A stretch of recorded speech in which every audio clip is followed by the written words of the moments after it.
Hello everyone, this is me Mrityunjay Maurya. I hope आप लोग सब ठीक होंगे।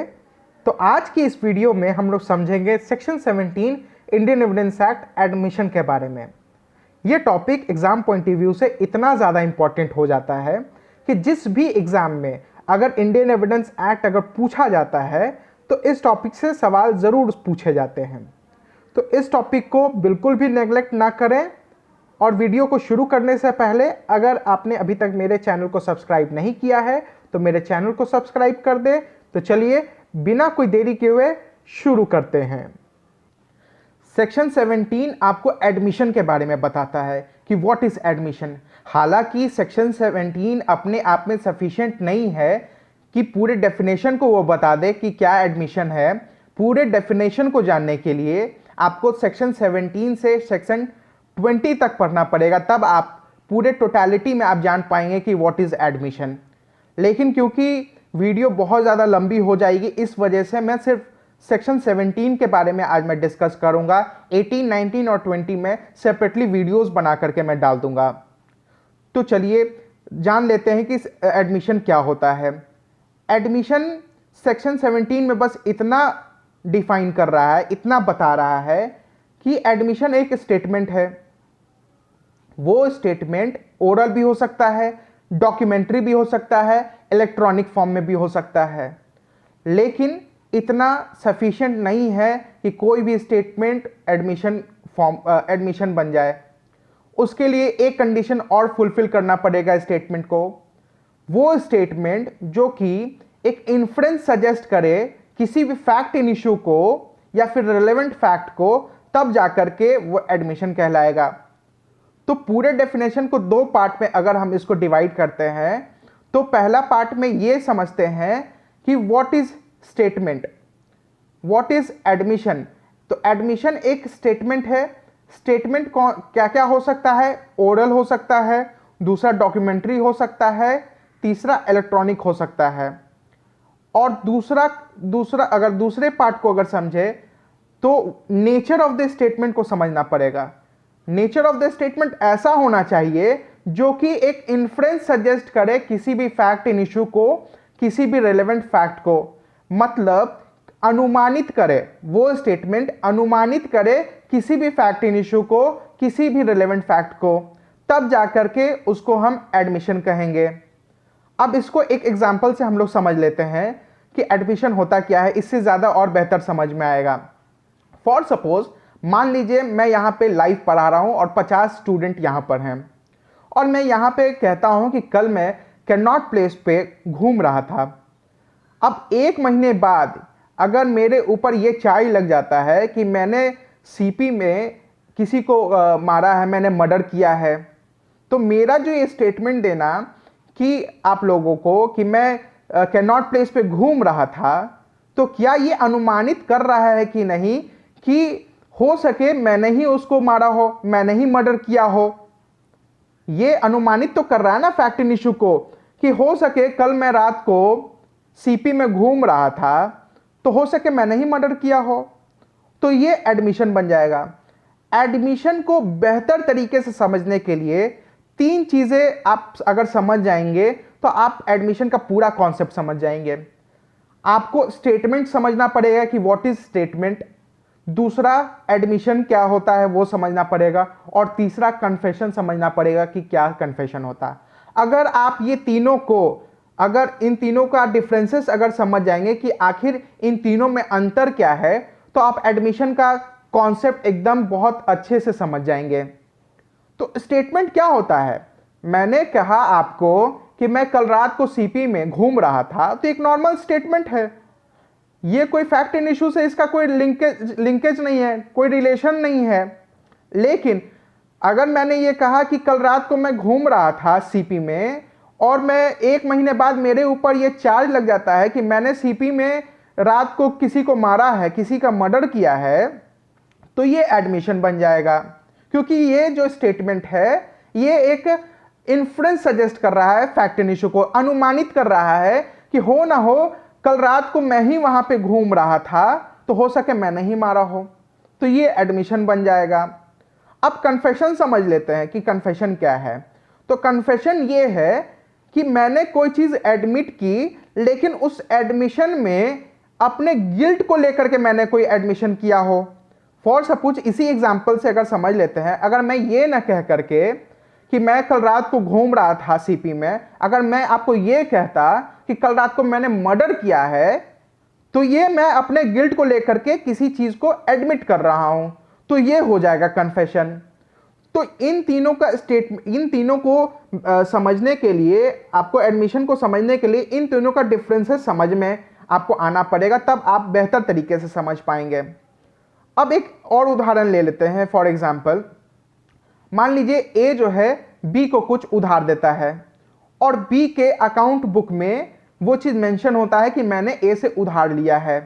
अब कल को लेकर के ए जो है बी के पास जाता है कि मेरा पैसा वापस दे दो, तो बी मना कर देता है, लेकिन बी के अकाउंट में ये चीज उसको दिख जाता है कि इसने ये लिखा हुआ है कि मैंने ए से उधार लिया हुआ है, तो ये एडमिशन बन जाएगा। अब हम लोग समझ लेते हैं कि एडमिशन कितने प्रकार के होते हैं, फॉर्म्स ऑफ एडमिशन क्या होता है, इसके काइंड समझ लेते हैं क्या होता है। तो दो तरीके का एडमिशन होता है। पहला जुडिशियल एडमिशन होता है, दूसरा एक्स्ट्रा जुडिशियल एडमिशन होता है। जो जुडिशियल एडमिशन होता है वो कोर्ट में कोई बात अगर एडमिट किया गया है किसी चीज को लेकर के, तो उसको हम लोग उसको कहते हैं जुडिशियल एडमिशन।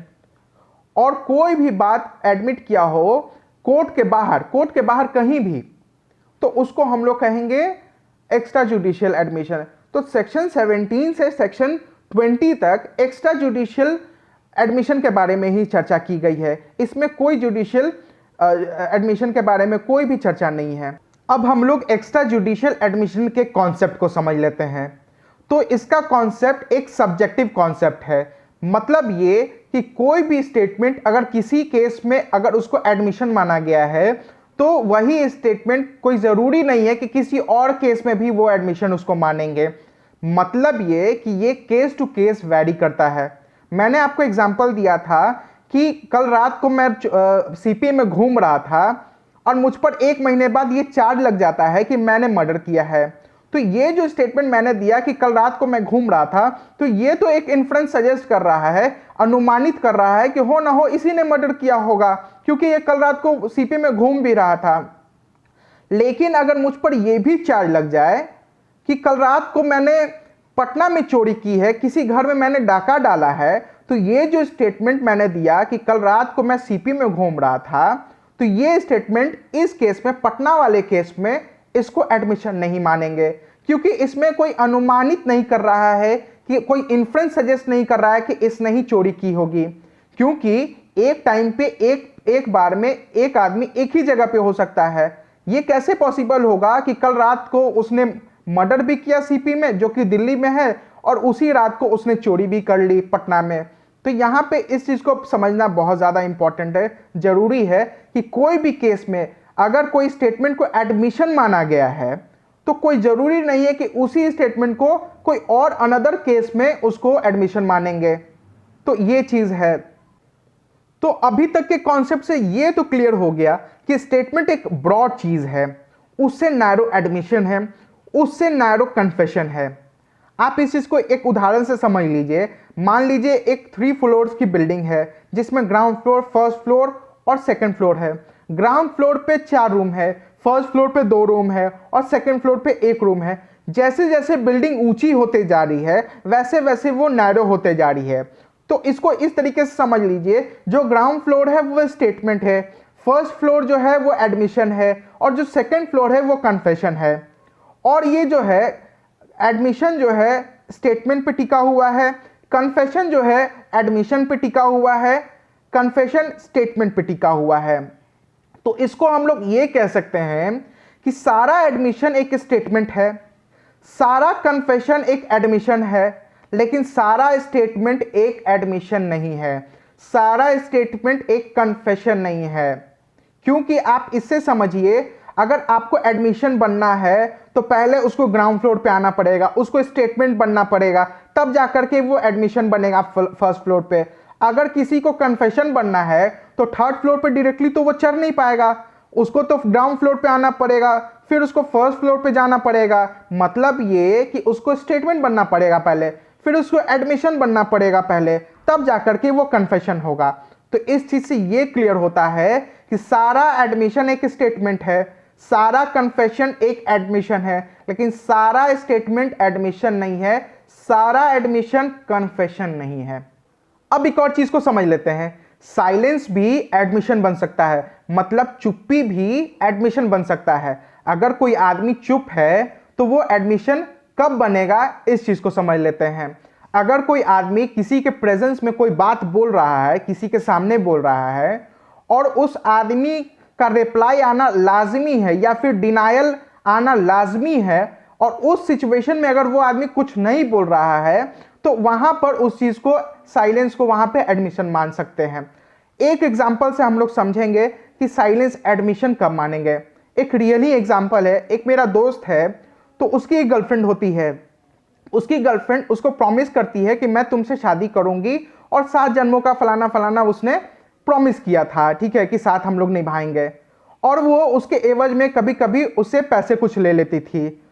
तो एक दिन क्या होता है कि बहुत दिनों से उस लड़की का फोन नहीं आता है, जो कि एक नॉर्मल सर्कमस्टांसेस में डेली उसका फोन आ ही जाता था।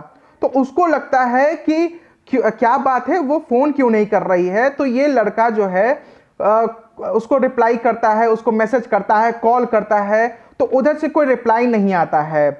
अब ये लड़का सूट फाइल कर देता है बहुत दिनों के देखने के बाद कि जब कोई रिप्लाई नहीं आ रहा है, इससे कोई जवाब नहीं आ रहा है, तो ये सूट फाइल कर देता है अपने मनी को रिकवर करने के लिए कि जो मैंने पैसा दिया था।